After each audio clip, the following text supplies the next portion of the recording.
My name is Gareth Edwards. I've always been fascinated by history. I think history for me is not just about dates and numbers and figures. It's what impact does it have on people's lives, and how do events change people's lives? And that sort of attracted me first to sort of military history, but from that you get to say transport history as well. So I kind of came to history from almost a love of stories and its impact on people's lives. And then once you kind of see the outcomes, you just start to want to understand why they happened the way they did.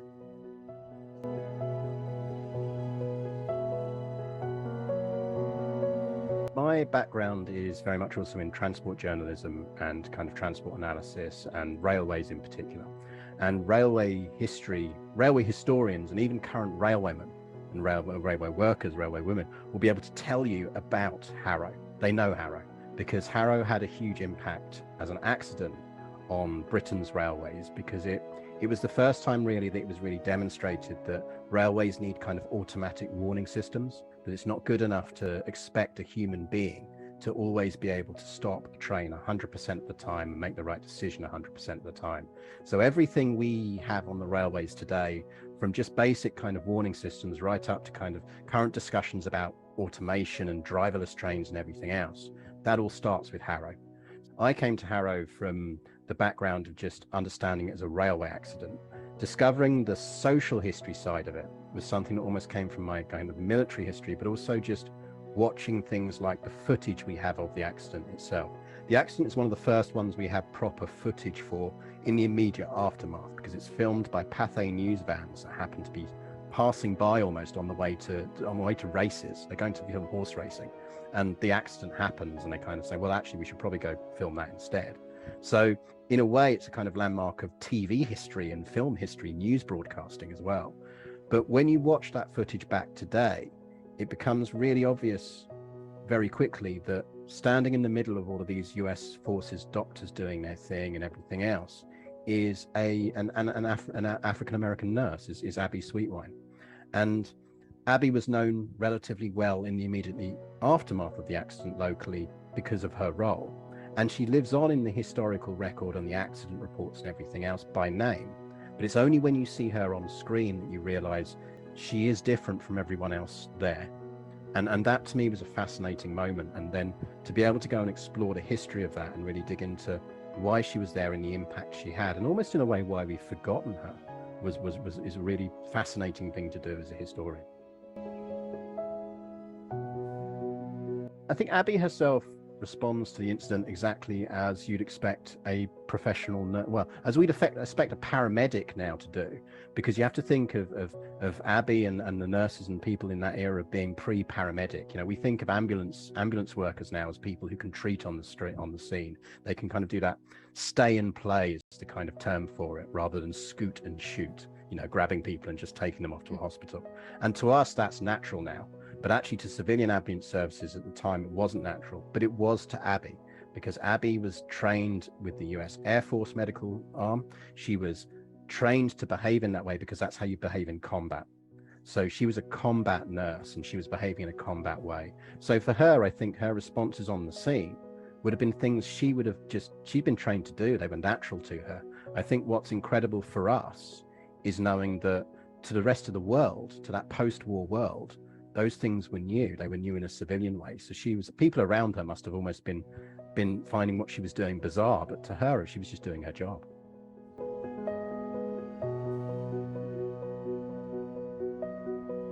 Even within the US Air Force sort of medical arm, you wouldn't have had that many black nurses. Abby was very much a minority within a minority, both based on her gender and her ethnicity. But for her, nursing would have been a route out. You know, when you're a young black girl growing up in Florida, you don't have a lot of ways to go off and do something different. And so for her, the ability to serve her country and in a nursing capacity was something special. And that would have been her route out. And that would have made her, and did make her, relatively unique in the time. In fact, although I've not been able to kind of 100% confirm it, I'm reasonably certain she was the only black female nurse serving in the US Air Force medical services certainly in London at the time, and possibly actually in the wider UK.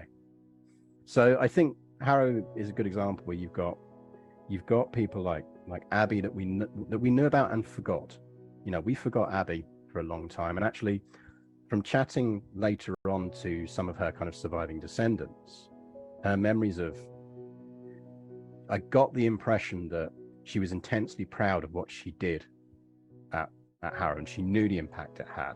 And she did carry on and serve. She became a major. She actually served in Korea and Vietnam. But her career was limited by the fact that she was black and she was a woman. And I got the impression from talking to relatives that she was always somewhat frustrated, but she knew what she could have been.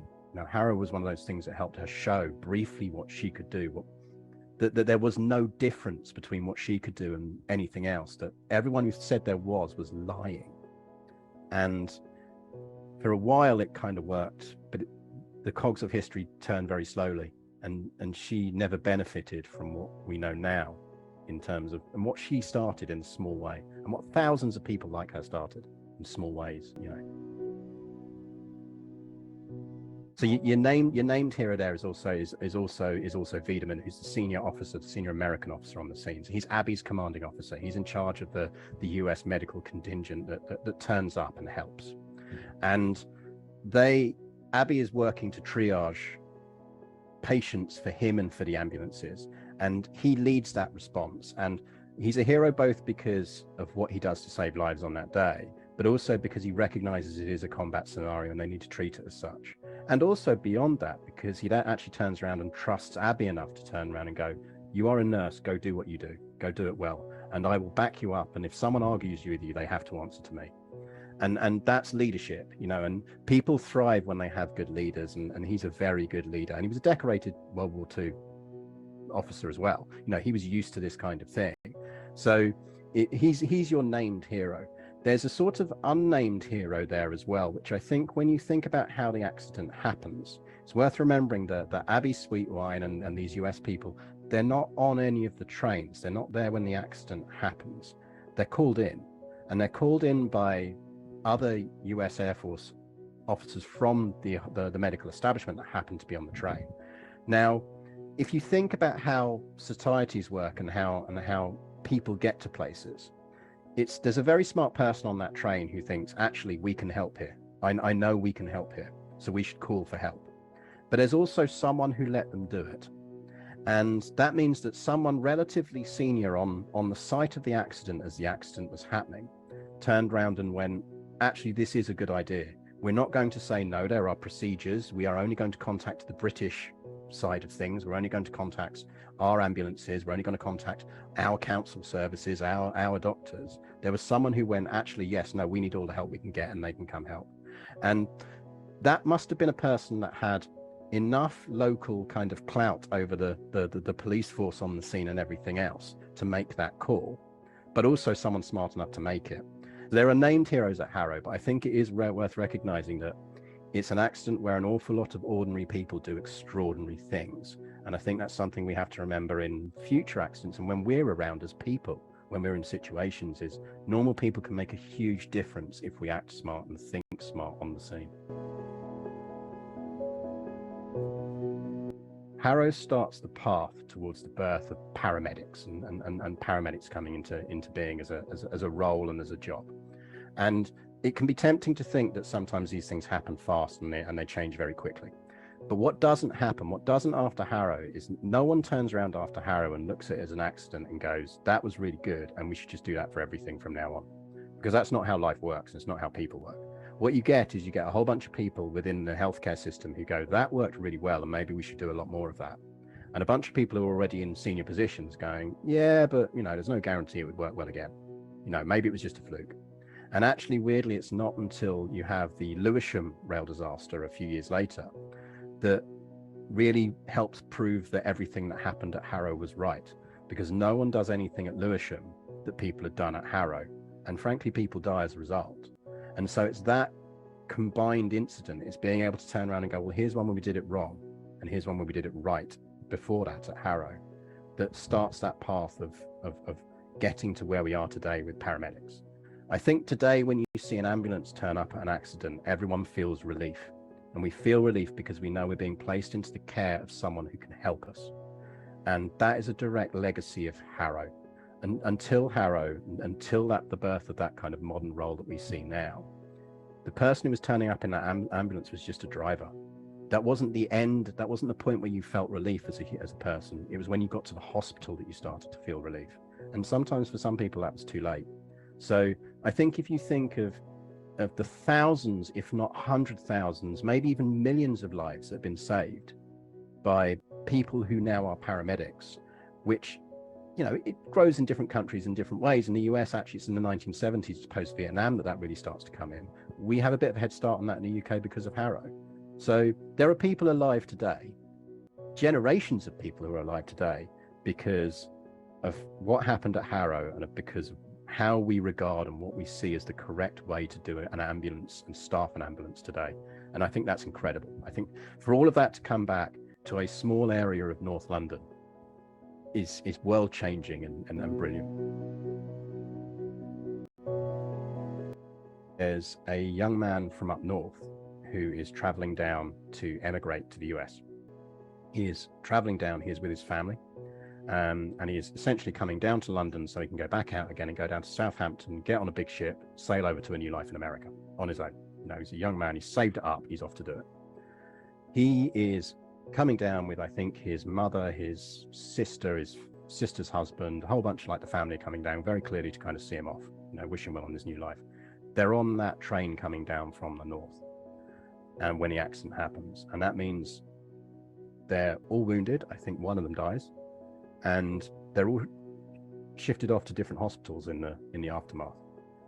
Now, I know for a fact that young man does get on that ship from Southampton and sails to the US to start his new life. Think about a scenario where you've saved up all your money to start a new life in a different country. This is your one chance. You're only going to get that chance once, and you've been in an accident, a huge accident. This is pre-mobile phones, this is pre-contact devices. And suddenly you're sitting there and you're facing a choice. You know, you don't know where your relatives, whether they're still alive, whether they're in hospitals or anything else. But if you miss that boat, your chance at a new life is gone. And sometimes I think about the extraordinary act of courage that it takes and determination to turn around and go, I've got to go. I don't think that's a situation any of us should ever have to face. And in a modern world, maybe we wouldn't, because we have mobile phones and we have all of that. But I think accidents like Harrow really highlight that there's for every one story we know, there are 1,000 stories we don't. And that means that accidents like Harrow and what happened that day 70 years ago are intensely human.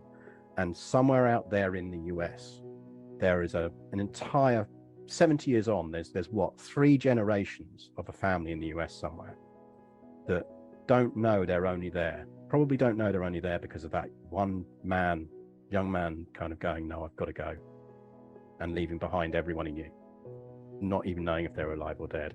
And I just find that incredible. You know, there's a whole generation of people out there that have a link to Harrow as an area of London they probably don't even know.